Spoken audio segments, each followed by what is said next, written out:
In less than 5 days, the Cursed Seas event update is here. And if you guys didn't know, the current event that's going on right now, the Crypt event, makes it incredibly, and I'm talking about super easy to make money and get a lot of XP. The only unfortunate thing is that when the Cursed Seas update actually comes here, yeah, those methods are probably gonna get nerfed. They're really OP, but let's get into it, guys. This one's gonna be about XP. I already made a video on money, okay? I'll leave it in the description or something like that. Let's get right into this. As I usually do, we're gonna be doing 3 methods, all right? 1 easy, 1 medium, and 1 hard. All that can get you super, really fast XP, some up to 300 levels per day. Anyways, guys, first things first, you need a freaking rod, all right? If you don't have a rod, how are you gonna fish? And if you don't have a good rod, how are you gonna get a ton of XP, all right? We're gonna be going over my top 10 best XP rods. Let's get right into it. Number 10 is a rod that any beginner can use, and if you're a beginner watching this video, make sure to use this rod because you really need it. I'm talking about the Champions rod with a 45% lure speed, 65% luck, 0.25 control, 30% resilience, and a 200,000 max kilogram limit. This rod is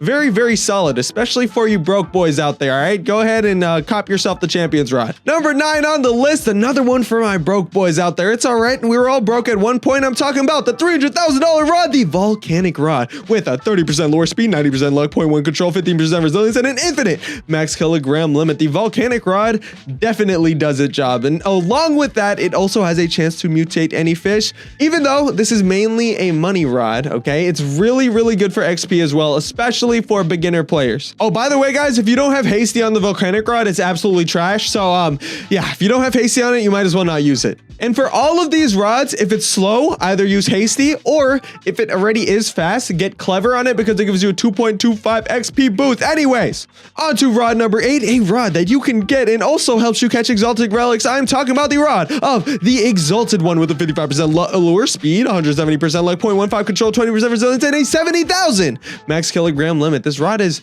it's solid. I mean, I wouldn't recommend it. Obviously, that's why it's number 7. But if you guys have this rod and you don't have any of the better ones, go ahead and get this one. Probably get hasty on it. Or you can also do clever and match it with either seaweed or coral. You know, whichever way floats your boat. Anyways, all right. For number 7 on the list, we have a number 1 million. Well, yeah, it costs $1 million. All right, I'm talking about the number 1 most A rod in the game because it's an Abyssal Spectre rod. All right, this rod has a 60% lure speed, 90% luck, 0.3 control, 70% resilience, and an infinite max kilogram limit. Very solid rod, especially for you guys out there who have $1 million and you're like, yeah, I don't really want to grind a 1.5. So you know, this is just the rod you got. I would say either get hasty on it or get clever on it and use coral. Personally, I would do the second option. Now, for number 6, we have a very good rod for the price of like 1.5 million. I'm not going to search it up, but you guys can. The Kraken rod with a 60% lure speed, 185% luck, 0.2 control, 50% resilience, and 115,000 max kilogram limit. This rod is very good. Please get hasty on this as not hasty. Get clever on it and coral.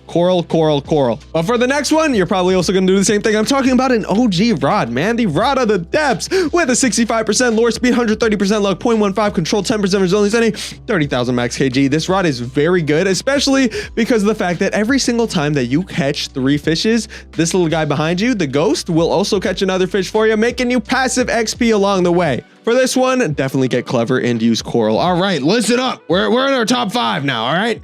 Oh, nope, top 4, okay? Number 4, no life rod. I know you get this one level 500. Yep, clever on it with coral. This is actually how I originally reached level 1,000. So if you guys want to follow my path, just go ahead and get the no life rod. Anyways, listen very carefully. This next rod, a lot of you guys probably won't be able to get, but it is still the top 3 rod. I'm talking about the rod of the Forgotten Fang with the 78% lure speed, 145% luck, 0.22 control, 25% resilience, and infinite max kilogram limit. This rod is very solid, but I for some reason I don't like it, but it is really good. All right, if you got it. Clever and coral. Number 2 on the list is the Tempest rod. I mean, how could I forget the Tempest rod, bro? It's one of the best in the game. 90% lure speed, 120% luck, 0.15 control, 40% resilience, and an 80,000 max kilogram limit. The Tempest rod is really good, especially if you get clever and use coral, because oh my gosh, this rod's so fast, bro. Speaking about fast, This rod is fast, but it actually has a father, and its father is called the Challenger's Rod with 80% lure speed, 110% luck, 0.2 control, 30% resilience, infinite max kilogram limit, and every single fish you catch with the Challenger's Rod has a 20% progress speed boost, meaning you're gonna catch it way faster. Anyways, get one of those rods. If you're using the challenger's rod, use clever and coral. They're all so good. Listen up. Method number 1. All right, this one's the easiest one. Talk to brother Silas. I wouldn't say this one is great, but first things first, this one is 100% gone in 4 or 5 days. Like, it literally you'll never be able to get these fish. But yeah, take your challenger's rod or whatever rod you got, come over to the pool. You should have it unlocked. If you don't, go right over there and claim it and just fish. You can get some really good fish here, especially like this guy right here. And I guess I sold him, but the whispering one has like 10,000 XP. Plus, make sure you guys use coral, because literally every fish you catch with a perfect catch is 1.5 times more XP. So yeah, just catch them perfectly, get more XP. Catch them perfectly, get more XP. Good trade. Anyways, guys, for number 2 on the list, the second, I'd call this medium, okay? Also, it's technically not the best one. This is why I'm putting it right in the middle, because technically, yeah, it is harder to get to the calm zone, but my number 1 method on the list is a little bit better, all right? Calm zone's really stacked up right now, which is why, yeah, get to it ASAP. But yeah, before you guys actually head over to the calm zone, go to Sunstone Island, go to the little cave where not Merlin, it's Merlin's like weird older brother. Yeah, he sells the sundial totems. Buy yourself as many sundial totems as humanly possible. I don't care if you're broke, get some money and then buy some sundial totems. All right, you're gonna need them for these methods. And if you're really rich, get aurora totems, because they just help. But you definitely don't need aurora totems. All right, that's just if you want to speed it up, but you also will most likely lose a lot of money really fast if you're like AFK. Anyways, once you guys are right here at the calm zone, literally pop yourself a sundial totem. Boom. Well, only if it's day, okay? If it's nighttime, you guys are fine. But if it is nighttime here, you literally fish here with your best rod, challenger's rod, whichever one's the fastest, and just fish. And you'll most likely get a lot of crystallized sea dragons, which get you a ton. And I'm talking a boatload of XP, especially if you got yourself some aurora totems. But I mean, I understand those are hard to come by, but if you guys can get in like an aurora server, which we actually do very often in my Discord server, just join in the description. Yeah, you guys will be absolutely set. Just AFK, have some other people set up some aurora for you.